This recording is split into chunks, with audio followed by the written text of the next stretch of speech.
কলকাতায় চিকিৎসা করাতে এসেছিলেন চিন্ময় কৃষ্ণ প্রভুর আইনজীবী রবীন্দ্র ঘোষ। আজ সস্ত্রীক তিনি কল্যাণী এইমসে গিয়ে পৌঁছন চিকিৎসার কারণে।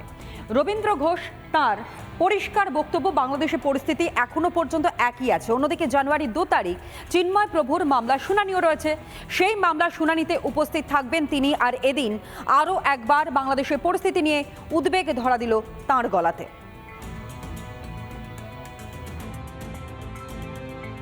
ওনার মামলায় 72 জন হিন্দু আইনজীবীকে মামলা দিয়েছে। ওনার সঙ্গে দেখা করেছি, আর কেউ দেখা করতে পারেনি। আমাদের একটা রিটেন পারমিশন নিয়ে তারপর ওখানে ঢুকেছি, না হলে ঢুকতে দেয় নাই। আমারও চোখে জল এসে গেছে ওনাকে পেয়ে। নিরামিষ বুঝি যেটা উনি রান্না করে খায়, এটা ঠিক আছে কিনা সেটা দেখার জন্য গিয়েছিলাম। উনি বলছে আমি ঠিক আছে বাবা।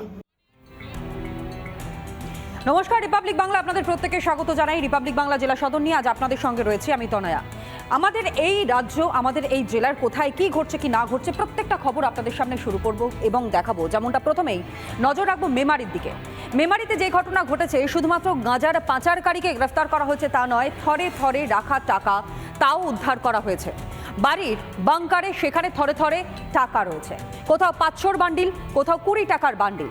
বুধবার গোপনে খবর পেয়ে পুলিশি অভিযান হয় এবং এই অভিযানে লক্ষাধিক টাকার গাঁজা সহ বিপুল পরিমাণ অর্থ এবং গ্রেফতার করা হয় সঙ্গীতা সাহানি নামে এক গাঁজা পাচারকারীকে। অন্যদিকে বৃহস্পতিবার সকাল থেকেই এই গাঁজা পাচারকারীর বাড়িতে দেখা গেল গাঁজার ক্রেতাদের আনাগোনা। দেখুন।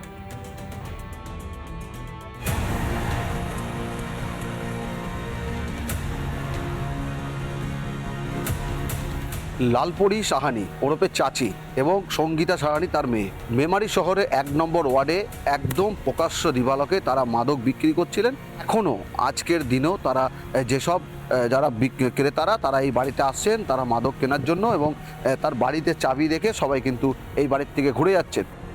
দিন হোক বা রাত, ধৃত সঙ্গীতা সাহানির বাড়ির নির্দিষ্ট কাউন্টার থেকেই দেদার বিক্রি হতো গাঁজা। তার কেটে সেখানে একটা কাউন্টার তৈরি করা হয়েছে এবং এই কাউন্টার থেকেই যারা কাস্টমার আসতেন তারা এখান থেকে একদম প্রকাশ্যে দিনের আলোতে এখান থেকেই মাদক নিতেন এবং সোজা এখান থেকে বেরিয়ে সিনেমাতলা যে রাস্তা সেখান থেকে তারা বেরিয়ে যেতেন। 50 টাকা ছোট পুরিয়া, বড়টা বড় 100 আছে, তার থেকে বড় তার থেকে জানি না। এখন যে পাওয়া যাবে না, খাবো না, টাকা দিত এখান দিয়ে। কে দিত মালটা? কে দিত? চাচি দিত। চাচি দিত? আর কেউ থাকতো বাড়ি? না না। বুধবার অভিযানে নেমে চক্ষু ছানাবড়া হয়ে যায় পুলিশের। বাড়িতে পশুখাদ্যের আড়ালে রাখা ছিল গাঁজা, আর বেসমেন্টের নিচে থরে থরে সাজানো টাকা।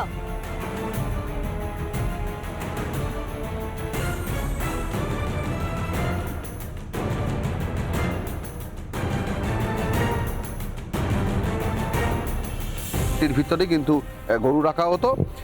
এর পাশে ঠিক পাশ থেকে যদি যাই আমরা ভিতরটি দেখবো যে ভিতরে একদম গরু যে খাবার, সেই খাবার রাখা আছে। সেইখানে কিন্তু গাঁজা মজুদ থাকতো এবং বাড়ির ভিতর যে রয়েছে সেইখানে কিন্তু বানগাছে লক্ষ লক্ষ টাকা সে রাখা ছিল।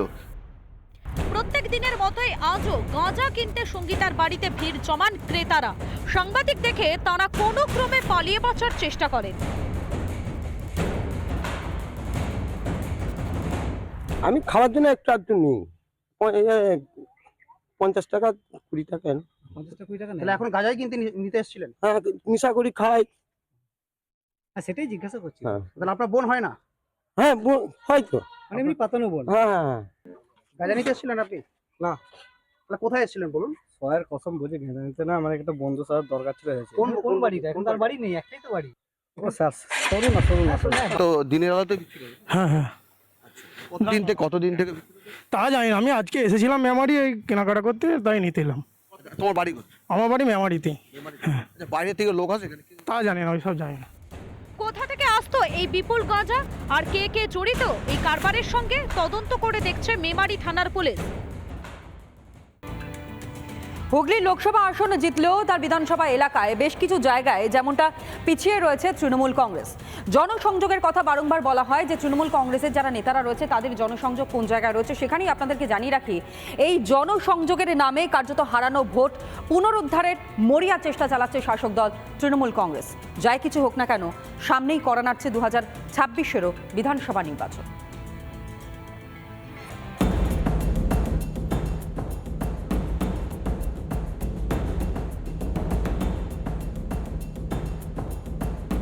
বৃহস্পতিবার চুঁচুড়ায় জনসংযোগে বেরিয়েছিলেন বিধায়ক অসিত মজুমদার, আর সেখানেই বিপত্তি। হুগলির ব্যান্ডেলের দেবানন্দপুর বালিকাটায় কালভার্ট ভেঙে একেবারে ডান পা ঢুকে গেল তৃণমূল বিধায়কের।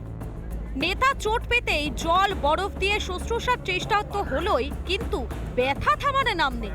জনসংযোগ মাঝপথে বন্ধ করে ডাক্তারের কাছে ছুটলেন তৃণমূল বিধায়ক। যাওয়ার আগে বলে গেলেন দ্রুত করতে হবে রাস্তা এবং কালভার্ট সংস্কারের কাজ। ইমিডিয়েট আজকেই অর্ডার করে কোন ফান্ড থেকে এই কাজগুলো করতে হবে। শুধু এখানে নয়, পুরো দেবানন্দপুর পঞ্চায়েতে যেখানে ড্রেনের উপর স্ল্যাব আছে ভাঙা, সেগুলো 7 দিনের মধ্যে রিপেয়ার করতে হবে। আমি তো নিজেই এই ড্রেনের মধ্যে পড়ে গেলাম এবং জানি না কি হচ্ছে, পাটা ফেলে হাঁটতে পারছি না।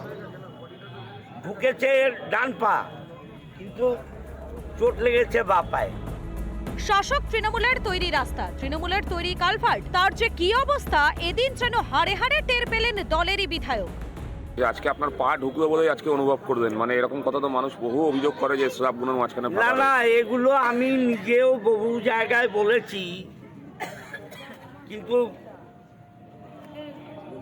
হচ্ছে না, দেখা যাক। রাস্তা খারাপ, কালভার্ট ভেঙে যাচ্ছে, এতদিন আমজনতা এসব অভিযোগ করে এসেছে। আর একইভাবে গত 6 ডিসেম্বর জনসংযোগে বেরিয়ে জনতার ক্ষোভের মুখে পড়েছিলেন অসিত মজুমদার। স্থানীয় মহিলারা তো হাত ধরে টেনে নিয়ে গিয়ে দেখাতে চেয়েছিলেন রাস্তাঘাটের জরাজীর্ণ দশা। তৃণমূলের আমলে রাজ্যের রাস্তার কি অবস্থা বৃহস্পতিবার তা হাড়ে হাড়ে টের পেলেন তৃণমূল বিধায়ক অসিত মজুমদার। রিপাবলিক বাংলা। নানা ধরনের কন্টেন্ট দেখার জন্য লাইক করুন, শেয়ার করুন আমাদের ফেসবুক পেজ, সাবস্ক্রাইব করুন আমাদের ইউটিউব চ্যানেল। পাশাপাশি অন্যান্য ব্রেকিং নিউজের জন্য অবশ্যই চোখ রাখুন রিপাবলিক বাংলায়।